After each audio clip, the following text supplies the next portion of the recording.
ल सुरु गरौँ। हेर्दै गर्नु होला। हामीले जित्यौँ 2/3 बहुमत ल्याएर जित्ने हाम्रो योजना छ।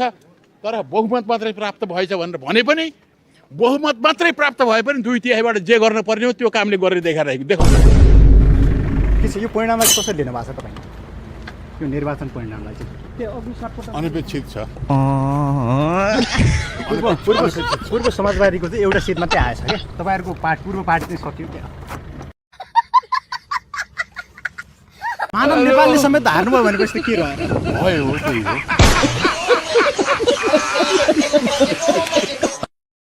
23 गते 24 गते मतगणना हुन्छ। 25 गते बिहान उज्यालो हुने बेलामा कास्कीबाट रेडियोहरूले समाचार पुग्छन्।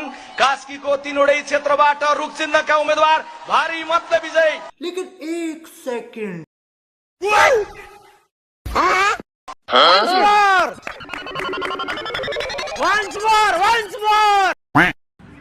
अरे मेरो बोली भी छ। माधव नेपाल के बोली भी कई छै। केपी ओली के होश उड़ जाए छै।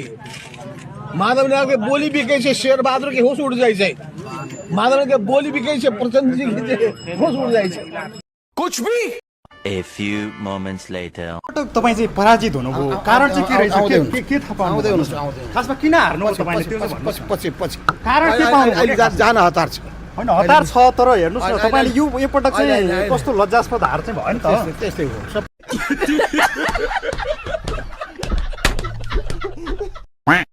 एउटा कुरा के बुझ्नुपर्छ भने अहंकार बोक्यो भने कुनै पनि क्षेत्रमा कोही पनि सफल हुँदैन। अच्छा, विनाशको बाटो त्यो हो जब मान्छेले अहंकार बोक्छ। अहंकारले दिमागमा अर्को चिज पस्नै दिँदैन। आफू बस्छ र भित्रबाट ढोका लगाएर चुकुल लाउँछ क्या। ठीक है। यही नहीं, अभी और सुनिए। अनि अहंकार यस्तो बढ्दै जान्छ नि, त्यो बढ्दै जान्छ र त्यो कोठै फुटाउला जस्तो, मस्तिष्कै फुटाउला जस्तो हुन्छ अहंकार बढ्दै गएपछि। ठीक है, समझिया। त्यसकारण हामीले के ख्याल राख्नुपर्छ भने सदैव अहंकार मस्तिष्कमा पस्न नपाओस्। One eternity later. जोसुकैले जेसुकै गरोस् हामी चुनाव हार्दैनौँ। रवि बालेन उहाँले च्यालेन्ज कुनै थ्रेट फिल हुँदैन चुनावी समीकरणमा? चुनावलाई थ्रेट, एमालेलाई काङ्ग्रेसलाई थ्रेट चुनावमा के गर्नुहुन्छ तपाईँ?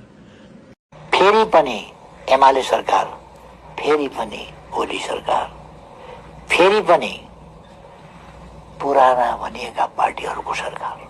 1,10,000 मत खस्न सक्छ। 1,10,000 मध्ये 60,000 को आसपास मत सूर्य चिन्हमा खस्छ। अरू मत अलिअलि बाँडिएला नि 23 जना।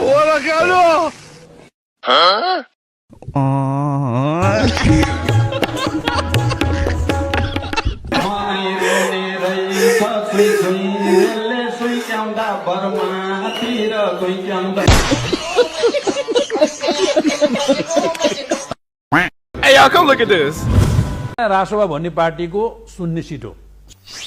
रेणु दाहालले यदि चितवनमा चुनाव हार्छ भने यो त्यसमा अर्को युद्ध हुन्छ। ल के ठुलो गरेको मैले झापा 5 मा हैन केपी ओली लड्नु भएको ठाउँमा सबै दल एक भएर जाँदा पनि केपी ओलीलाई हराउने ताकत कसैको छैन। बालेन त फरक कुरा त्यसो। बालेन त फरक कुरो, उहाँको त जमानत जफत हुन्छ। लेखेर राख्नुस्, जमानत जफत गराइदिन्छु हामी।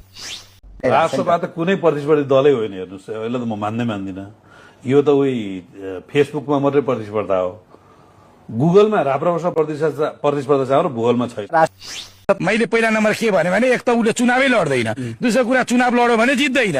अगर जितो भने भन्ने प्रश्न आयो, म तिम्रो गु खाइदिन्छु भने मैले गलत बोलिनँ। जितोस् म खाइदिन्छु, त्यसैको खाइदिन्छु। कस्ता कस्ता कहाँ गए मुसाका छोरा कोटा भन्छन् नि। केपी शर्मा ओलीलाई कसले हराउन खोज्दाखेरि सकेनन्। अब बालेन शाहले केपी शर्मा ओलीलाई हराउने यो आकाश खसे के होला जस्तो कुरा नगर्नुहोस् के ऋषिजी। बालेन शाहजीले म यसो हेर्छु राष्ट्रपाका मान्छेले केपी शर्मा ओलीसँग जोडिएर आफ्नो पार्टीको प्रचार गरिरहेछन्। केपी ओली यदि हारो भने चाहिँ म इलाम जिल्ला छोड्छु। झुटा कुरा होइन। बालेन शाहले झापा 5 बाट जित्यो भने 30,000 खसी मैले दिने भाइ।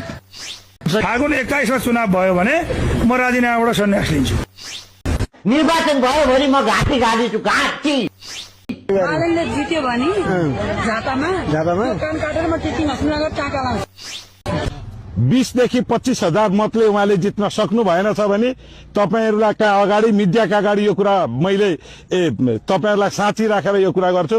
मलाई कहाँ झुन्याउनु पर्छ? 20 देखि 25 हजार मतान्तरले जित्नु भएन छ भने निर्वाचनको मत परिणाम आएका दिन म झुन्निन तयार छु। फागुन 21 तपाईँ इलेक्सन गर्न सक्नुहुन्छ, म लेखेर दिन्छु यो रेकर्डमा तपाईहरुलाई अगाडि राखेर। ल गराएर हेर्नुहोस्, म मेरो जीवनमा पोलिटिक्स छोडिदिन्छु गराइदिनु भएछ नि। ल सक्नुहुन्न, this is next to impossible. मैले त पहिले नै मेरो च्यानलबाट नै भनेको छु फागुन 21 गते चुनाव हुँदैन। चल बोजडी के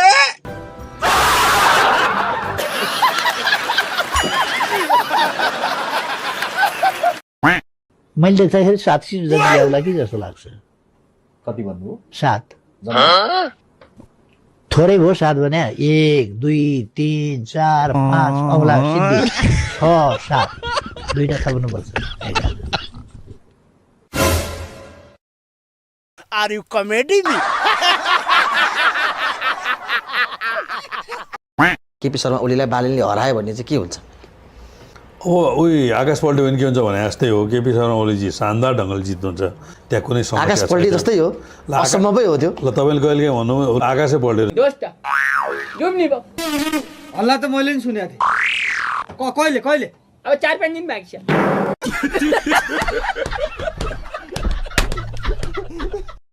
हेरौँला भनेका छन्। अब यिनीहरूले हेरे आएर यो दुर्गेश थापा गीत थियो नि, दुश्मन हेरेको हेरै भने त अब काङ्ग्रेसले हेरेको हेरे ल हेरे कति हेर्न मन छ, हेरेको हेरे गर। एकदम ऋषि धमलाले अजय देवगनले बोलाउनु भयो क्या क्याम्पेनको लागि? यहाँ सरलाई मैले सलमान खान गरेर घोषणा गर्यो, भिडियो बनायो, भाइरल भयो। सर सलमान खान, म अजय देवगन, सर सलमान खान।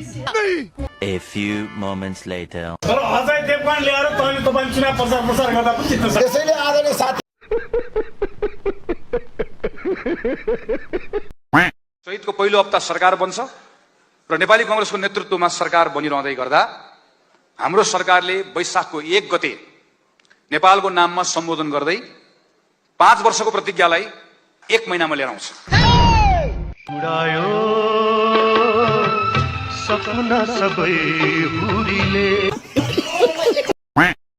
यस पटक मेरा लागि जित हारको प्रश्न छैन। अच्छा, प्रश्न के मात्रै हो भने कति मतान्तरमा हामी जित निकाल्छौँ भन्ने मात्रै हो। क्या बात है सर, क्या बात है सर, क्या बात, ये बात है। टप यहाँ गएर 2 मिनेट मात्रै काम गरेर उखु बोकेर 2 मिनेट बोकेर चाहिँ त्यो काम ठिक छ। तपाईले छ नि काम भनेको उखु बोक्दा पनि 1 मिनेट बोक्दा पनि काम हो। त्यो त चट्ट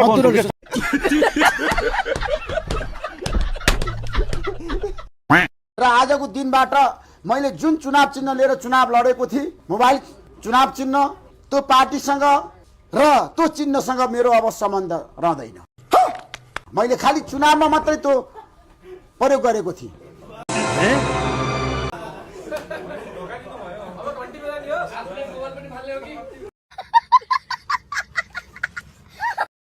झापा 5 मा तपाईहरुले कति मतान्तरले चुनाव जित्नुहुन्छ? त्यहाँको ग्राउन्ड रियालिटी के छ?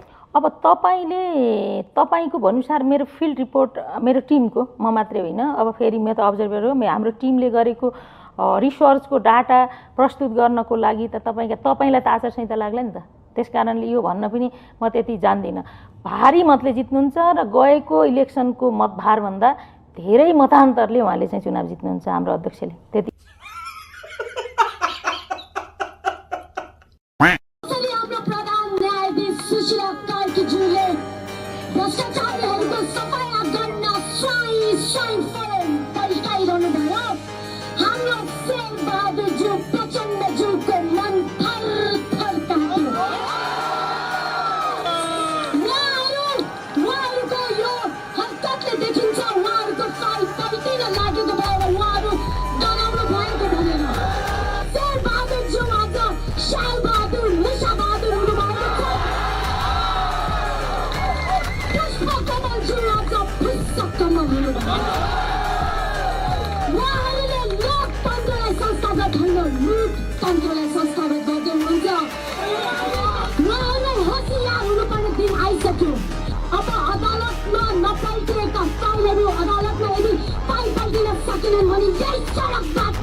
मेरो विचारमा त है अब विकल्प कुर्दै बसेर काम छैन अब विकल्प आफै बन्नुपर्छ कि त्यो विकल्प आफू बन्नलाई म के भन्छु भन्दाखेरि नराम्रो मान्छेहरूको सिन्डिकेट भयो अब हामी राम्रो मान्छेहरूको सिन्डिकेट बनाऊ राम्रो मान्छेलाई ट्रस्ट गर्न थाल्नु पर्यो राम्रो मान्छेलाई सपोर्ट गर्न थाल्नु पर्यो अनि बल्ल पोजिटिभ फोर्सेसहरू एउटै डाइरेक्सनमा अलाइन हुन्छन् and this is negative becomes irrelevant.